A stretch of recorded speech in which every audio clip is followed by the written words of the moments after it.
E aí, galera, tudo bem? Bom dia, boa tarde, boa noite. Vamos para mais uma aula, né? Hoje dando continuidade à nossa discussão sobre a Idade Média, tá bom? Aula super importante, a gente vai falar de islamismo, né? Então de uma das maiores religiões existentes até hoje, tá? Então é importante conhecer alguns dos seus fundamentos, o seu desenvolvimento histórico, né? A sua importância, inclusive, para a história da Idade Média, tá bom? Mas vamos lá, inclusive fazer alguns links com o que está rolando e com o que se conecta ao que a gente já falou nas outras aulas, tá bom? Muito bem. A primeira coisa que eu queria mostrar para vocês é esse globo, né? Em destaque para essa área em verde, que é a chamada Península Arábica. Tá? E aí por que a gente tem que mostrar essa parte primeiro, né? Porque é justamente na Península Arábica que surge o islamismo, tá bom? Então aí na imagem do globo vocês podem ver a região. Tô com o nariz meio irritado aqui, um pouquinho de rinite, mas vambora. E aí se você acredita na Terra plana, fudeu, né? Fudeu porque é Terra plana, né? Fudeu. Se você acredita nesse tipo de coisa, fudeu. Você não vai acreditar no meu mapa, né? E você não vai acreditar em muita coisa importante na sua vida, mas acontece, tá? Segue na aula, pelo menos, tá bom? Muito bem. Então vocês estão vendo a região. Repara que a Península Arábica ela tá ali entre a África e o restante da Ásia, tá bom? É a região, portanto, de surgimento do islamismo, uma região onde o islamismo é muito forte, inclusive até hoje. Tá? Bom, antes de falar do islamismo em si, vamos conhecer um pouquinho dessa Arábia pré-islâmica, tá? Então, antes do surgimento do islamismo. Tá? A gente costuma dividir em duas regiões, a Arábia do deserto e a Arábia do litoral. Então, eu vou falar primeiro da Arábia do deserto, né, em que existiam os povos chamados de beduínos, tá? Os beduínos sendo os árabes que viviam no deserto, com uma vida muito mais precária, inclusive, né? Com pouquíssimos recursos, dependendo aí da criação de bode, por exemplo, tá? Então, assim, com uma vida muito mais regrada, muito mais escassa. Eles eram politeístas, tá? E mesmo vivendo no deserto, todo ano eles realizavam uma peregrinação a Meca, que era uma cidade que ficava no litoral da Península Arábica, tá? Então a gente tem uma organização importante aí dos beduínos. Já a Arábia do litoral, ela era muito mais próspera, com uma agricultura melhor desenvolvida e com uma atividade comercial muito forte, tá? Então era uma região aí com mais prosperidade, tudo bem? E é justamente na Arábia do Litoral que ficava a cidade de Meca, que era uma cidade importante para as várias tribos que existiam na Península Arábica. Tá? Uma cidade com uma importância religiosa para todas elas. Todas as tribos de religiões diferentes na Península Arábica se dirigiam a Meca para cultuar as suas divindades, tá bom? Muito bem. Bom, Meca era um ponto de peregrinação, como eu disse a vocês, né? E eles iam para a chamada Kaaba, né? Uma espécie de templo que ficava na cidade de Meca, né? Tem uma imagem aqui para vocês. Então, uma espécie de templo que fica aí na cidade de Meca, com tecido de seda preto, adornos em ouro, enfim. E lá dentro, com uma pedra, né, pedra negra ou pedra preta, né, que acredita-se ser um meteorito, né, e as pessoas entendiam que essa pedra tinha alguma conexão com as suas divindades. Tá? Então, o primeiro ponto importante para a gente desenvolver dessa aula é entender que já existia uma organização religiosa prévia na Península Arábica, tá? Então existia uma organização com várias tribos, né, e várias divindades diferentes, mas que tinha um ponto de conexão comum que era a cidade de Meca e também a Caaba. Todos eles se dirigiam a Caaba para cultuar os seus deuses, tá? Bom, agora a gente precisa falar um pouquinho de Maomé, que é a figura central do islamismo, o grande profeta, né, o profeta do islamismo, tá? Viveu entre 570 e 632, isso, claro, no nosso calendário da era cristã, né, que a gente aqui no Ocidente principalmente utiliza, tá? Bom, ele nasceu em Meca, tá? mas ele é criado no deserto, ele não é criado em Meca. Ele volta para Meca já na sua fase jovem, né, aí da sua adolescência para a fase adulta, né? Só que nessa vida no deserto, ele viveu em várias regiões, conheceu tribos diferentes e teve um contato muito grande com várias religiões, entre elas o cristianismo e o judaísmo, que são religiões que são religiões monoteístas, tá? E esse contato o fez se aproximar desse ideal monoteísta, dessa ideia de que não era correto se acreditar em várias religiões de uma vez, em vários deuses de uma vez, mas sim em apenas um Deus, que haveria somente uma divindade real, tá? Que seria o mesmo Deus cristão e o mesmo Deus do judaísmo, tá? Em 610, essa visão, né, esse dogma monoteísta de Maomé vai se abranger, vai se expandir, porque ele tem uma visão, né, segundo o que conta aí a tradição islâmica, ele tem uma visão do anjo Gabriel. Né? O anjo Gabriel o visita, né, e diz a ele que só existia um Deus e esse Deus era Alá, e que só havia um profeta e esse profeta era Maomé. Ou seja, segundo essa visão, confirmava-se aí o ideal de monoteísmo de Maomé, né, que ele havia conhecido, e também confirmava-se que ele era o profeta, que ele era o responsável, portanto, dentro do contexto que ele vivia na Península Arábica, em levar essa concepção monoteísta, em reorganizar religiosamente a região, que era dividida em várias outras religiões, cultuando várias outras divindades diferentes. Então, a partir daqui, a partir de 610, Maomé percebe que ele tem uma missão religiosa muito importante, né, que é expandir a fé em Alá, tá? Que é o Deus do cristianismo, o Deus do judaísmo também, tá? Existe uma concepção de paraíso bastante interessante em relação ao islamismo, tá? Ele fala-se, né, de um jardim das delícias, né, quando o sujeito morre e cumpriu os pedidos, né, de Alá, ele iria para um local com fartura de alimentos, né, com uma água pura para se beber o tempo todo e uma fartura de mulheres. Né? Isso aqui é um negócio que a gente tem que entender pelo contexto, porque a poligamia, né, era muito comum na Península Arábica. Inclusive, em vários países até hoje da região é comum que um homem tenha várias esposas. Né? Então, a concepção de paraíso que se tinha era em que o homem também continuaria podendo ter várias mulheres. Né? Isso era uma coisa atraente, principalmente para as pessoas mais pobres, né, para as pessoas do deserto que viviam em condições mais precárias. E aí é interessante, inclusive, que a gente consiga fazer uma conexão, né, fazer um link com a história do cristianismo. O cristianismo foi muito atraente em Roma, por exemplo, no Império Romano, com essa ideia de salvação, né, com essa ideia de um paraíso pós-vida, né, na sua vida após a morte, melhor dizendo. Né? E de maneira semelhante, o islamismo vai conseguir ganhar adeptos, né, com essa ideia de paraíso, com esse jardim das delícias que era proposto especialmente para as populações dos desertos, né, das tribos do deserto da Península Arábica. Isso conquistou muitos adeptos para Maomé. Tá? Bom, em 630, já com muitos adeptos, a gente tem uma unificação religiosa, uma consolidação, né, dessa nova religião, da religião islâmica, quando Maomé consegue destruir os ídolos da Kaaba, consegue impedir o culto a esses ídolos, e a partir desse ano de 630, na Kaaba, só era permitido o culto a Alá. Tá? Isso representa uma unificação religiosa, isso representa a consolidação do islamismo, tudo bem?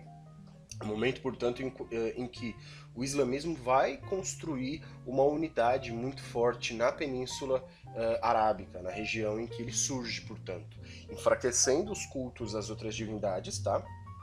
Muito por imposição, tá? E fortalecendo a presença dessa nova religião na Península, tá? Bom, alguns pontos importantes aqui para a gente conhecer a respeito da doutrina islâmica. Primeiro, o livro sagrado do islamismo é o Alcorão, assim como os cristãos, por exemplo, têm a Bíblia, né? O islamismo tem o Alcorão, tá? E existe também um outro livro que é a Suna. A Suna seria um livro dos hábitos de Maomé, mostrando as ações dele como exemplo para os islâmicos, para os muçulmanos. Só que aí tem uma rixa que existe até hoje, né? Que o Alcorão diz que a liderança religiosa, né, deveria ser seguida pelos familiares do profeta, que era Maomé. A Suna diz que não. E esse vai ser um dos grandes pontos de divergência, né? Depois da morte de Maomé, em 632, os grupos que estavam interessados em exercer o poder, mas não eram familiares de Maomé, vão seguir a Suna. Já os parentes de Maomé, né, vão rejeitar a Suna, tudo bem? E é aí que a gente tem a divisão entre sunitas, que são os muçulmanos que aceitam a Suna, e os xiitas, que são os muçulmanos que aceitam somente o Alcorão, que não aceitam a Suna como sendo um livro sagrado, tá? E aí nós temos 5 obrigações fundamentais dos islâmicos, né, dos muçulmanos. Primeiro você tem que dar esmolas. Essas esmolas elas devem ser proporcionais à riqueza que você tem, tá? Então se você é uma pessoa muito rica, você tem que dar muitas esmolas aos pobres. Não adianta você dar uma miserinha sendo muito rico, então tem que ser proporcional à sua riqueza, tá? Então você tem que jejuar no mês do Ramadã, né? Inclusive é um momento em que durante o dia, enquanto o sol não se põe, você não pode comer, tá? Não se consome bebida alcoólica nessa época, enfim, tem algumas tradições que são seguidas. Essa tradição é importante que se lembre, ela já existia anterior ao islamismo. O islamismo adere a essa tradição que era presente nos povos do deserto da Península Arábica, tá? E uma vez na vida você tem que peregrinar a Meca. Então todo muçulmano, uma vez na vida, ele tem que ir até Meca, tá? Visitar os locais sagrados da cidade e ir até a Caaba, tá? Isso é uma obrigação. Você tem que fazer 5 orações diárias voltadas para Meca. Então os muçulmanos eles normalmente têm um tapete, né, onde eles se curvam em direção a Meca. Então eles têm que saber em que sentido está Meca, e todos os dias fazer 5 orações voltadas para esse sentido, tá? E fazer a guerra santa aos infiéis, a jihad, né? E isso vai trazer uma ampla discussão, porque há algumas interpretações, na verdade, se essa guerra santa significa de fato guerra no sentido físico, no sentido de violência, ou se é uma guerra espiritual, né, de conversão. A jihad ela propõe a expansão da fé, né? Maomé propôs a expansão da fé islâmica, tá? E é a obrigação, portanto, do indivíduo, né, muçulmano expandir a fé, né, levar o conhecimento, levar a palavra, né, de Maomé, levar a fé de Alá para todas as pessoas. De maneira muito semelhante ao que prega o cristianismo, por exemplo. Tá? A grande discussão é que muitas pessoas interpretam essa noção de guerra santa como a guerra física, como a violência. Isso acaba levando, por exemplo, a duas coisas um pouco complicadas. Primeiro, a grupos fundamentalistas, e muitos deles chegam a ser terroristas, tá? Mas isso leva também a um preconceito, achando que todos os muçulmanos compreendem que é necessário enfrentar fisicamente outras religiões, tá? Então a gente tem alguns problemas em relação a essa concepção de guerra santa, tá bom? Bom, o que importa pra gente nesse ponto é que houve um processo amplo de expansão territorial, né? Que a gente chama de expansão islâmica, através da jihad, através desse conceito de expansão, né? Houve um trabalho de domínio de outros territórios através do conflito, através dessa noção de guerra santa como uma guerra física, tá? E isso era importante por alguns motivos. Primeiro, pelo botim, né, o chamado botim. Então, quando você toma um território, você toma junto as riquezas dessa região. Isso era economicamente importante para os grupos da Península Arábica, tá? Segundo, você consegue adquirir terras e distribuir entre as pessoas entre o seu grupo religioso, tá? Isso gera um fortalecimento, uma consolidação territorial, inclusive da sua religião. E isso era uma forma de unificar o mundo árabe, né? De dar um norte para todo esse grupo que vivia na Península Arábica. Então, qual que era o grande objetivo desse povo? Era a expansão, né? A expansão da religião, a expansão da fé islâmica, a jihad, tá? Aqui nós temos um mapa da expansão islâmica. Então, se vocês repararem aqui, a gente tem em amarelo a Arábia, tá bom? Então, que foi a região em que começa o islamismo, por isso que ela é a nossa região inicial, e posteriormente o islamismo vai se expandir. Primeiro nessa região em verde, aqui no século VII, né? Então, tomando aí um pedaço do norte da África, um pedaço aqui já da Ásia, né? Então a região que um dia a gente chamou de Mesopotâmia, o comecinho aqui do Império Persa, e no século VIII essas regiões em roxo. Repara que o islamismo chega até a Índia, tá? E o islamismo chega na região do Maghreb também, tomando o restante do norte da África, e o islamismo chega à Europa, tá? O islamismo vai tomar aqui uma boa parte da Península Ibérica, tudo bem? Então vai tomar o que hoje, né, seria Portugal e Espanha. Quase toda a Península Ibérica foi tomada pelo islamismo, foi tomada por esse processo de expansão islâmica.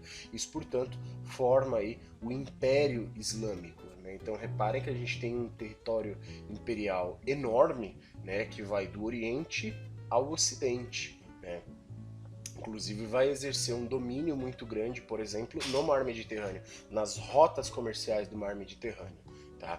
Então é importante compreender esse processo de expansão islâmica, inclusive como um dos processos que vão intensificar a ruralização na Europa, por exemplo, né? Aqui a gente tem essa linha colocada aqui em Poitiers, né, mostrando que é o ponto em que os islâmicos não conseguiram avançar em relação à Europa. Né, no Reino dos Francos, Carlos Martel, né, que era um oficial do Reino dos Francos, né, ele conseguiu impedir a tomada do Reino dos Francos pelos islâmicos aqui em Poitiers no ano de 732. Tá? Mas o processo de expansão islâmica a gente percebe que ele é super intenso, né, e que ele vai tomar aí um território gigantesco do século VII, tá? No seu surgimento, tudo bem? Então no século VII a gente tem a tomada da Península Arábica e dessas regiões da Mesopotâmia, da Pérsia, um pedacinho já do norte da África, e no século VIII a tomada do Maghreb, da Península Ibérica e de uma porção aqui da Índia. Beleza? Então é um processo de expansão bastante significativo. Inclusive, esse processo vai se confrontar com aquela reconstrução que a gente falou na outra aula do Império Romano do Oriente. Lembra? Já comentei que o Império Bizantino, né, ele estava tentando reconstruir o que havia sido um dia o Império Romano, né, tomou inclusive muitos territórios aqui no norte da África. Quando o Império Islâmico se expande, ele toma muitas dessas regiões do Império Bizantino, tá bom? Então, para ver como que esses assuntos eles se relacionam, tá? Muito bem. O Império Islâmico, ele promovia uma política de tolerância religiosa nas regiões em que ele dominava, tá? Havia, inclusive, a possibilidade de você manter a sua cultura, de você manter a sua religião. Você não era obrigado a se converter à religião islâmica, mas você deveria pagar um tributo. Era o tributo do infiel, né? Se você não se converte, se você não adere à religião, você tem que pagar um imposto diante desse cenário. Portanto, há, de certa forma, uma tolerância cultural, uma tolerância religiosa no mundo islâmico. Não havia a obrigatoriedade de se converter. Tá? Diferente dos reinos cristãos, por exemplo, na Europa, quando o rei se convertia, havia uma obrigação de conversão em massa, ou, caso contrário, nós tínhamos uma perseguição das pessoas que continuavam seguindo o que eles chamavam de paganismo. Tá? E como eu disse para vocês, isso intensifica o processo de ruralização da Europa. Né? Muitas das rotas comerciais utilizadas pelos europeus no Mediterrâneo vão ser dominadas pelos islâmicos, tá? Inclusive as invasões islâmicas na Península Ibérica e chegando até ali o Reino dos Francos, vão intensificar esse processo também porque cidades eram saqueadas, rotas comerciais eram atacadas. Isso tudo vai enfraquecendo o comércio junto com outros pontos aí que a gente vai comentar em aulas seguintes, tá? E vai intensificando um processo longo já de ruralização que acontecia dentro da Europa, tá bom? Então tem uma relação bastante próxima da expansão islâmica com essa ruralização que vai acabar resultando na consolidação do feudalismo, tá? Bom, o desenvolvimento comercial do Império Islâmico ele é muito importante. O Império Islâmico ele vai ter uma capacidade, uma habilidade, né, de conectar diferentes regiões, né, e de realizar trocas tanto comerciais quanto culturais dessas regiões. Então vocês lembram no mapa que a gente viu agora há pouco que a gente tem desde a Índia até a Península Ibérica conectadas, né, através de um império, e havia todo um comércio fluindo dentro dessas regiões. Isso vai ter um legado muito importante, né? Por exemplo, lá na frente, quando a gente falar de expansão marítima, né, no século XV principalmente, existiu um legado técnico nas navegações dos ibéricos, especialmente dos portugueses, que veio dos chineses, né, as caravelas, por exemplo, né, era uma invenção chinesa. Como é que isso chegou até a Península Ibérica? Chegou através do Império Islâmico. Então havia trocas comerciais muito intensas nesse sentido. Tá? O astrolábio também veio do Oriente e foi utilizado pelos ibéricos no processo de expansão marítima. Então tem toda uma troca cultural, uma troca comercial intensa acontecendo nessa extensão do Império Islâmico, tá bom? E tem também o desenvolvimento científico, né? O que mostra inclusive um contraponto muito forte em relação ao mundo medieval europeu, de abandono do cientificismo, de abandono da filosofia clássica, por exemplo.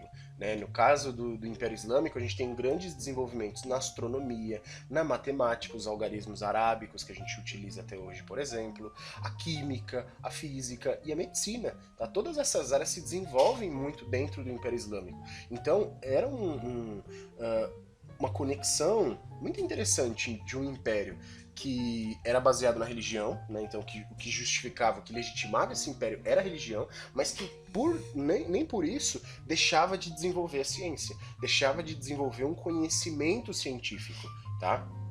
Inclusive, é graças ao Império Islâmico que a gente tem uma preservação muito grande, né, e uma distribuição, diria, do conhecimento sobre a filosofia grega. Né? Os islâmicos eles vão traduzir muitos escritos clássicos, os textos de Aristóteles, por exemplo, vão ser traduzidos para o árabe, né, pelo Império Islâmico. Isso vai ser difundido por várias regiões do Império. Né? Portanto, há uma importância grande do Império Islâmico para a preservação, né, dessa religião, desculpa, dessa filosofia, tô viajando aqui, dessa filosofia clássica. Se ela sobreviveu à Idade Média, em grande parte é por conta do Império Islâmico. Então a gente deve isso a eles, tá? Então acho que essas são informações aí bastante importantes, né? São pilares fundamentais para você conhecer um pouquinho do que foi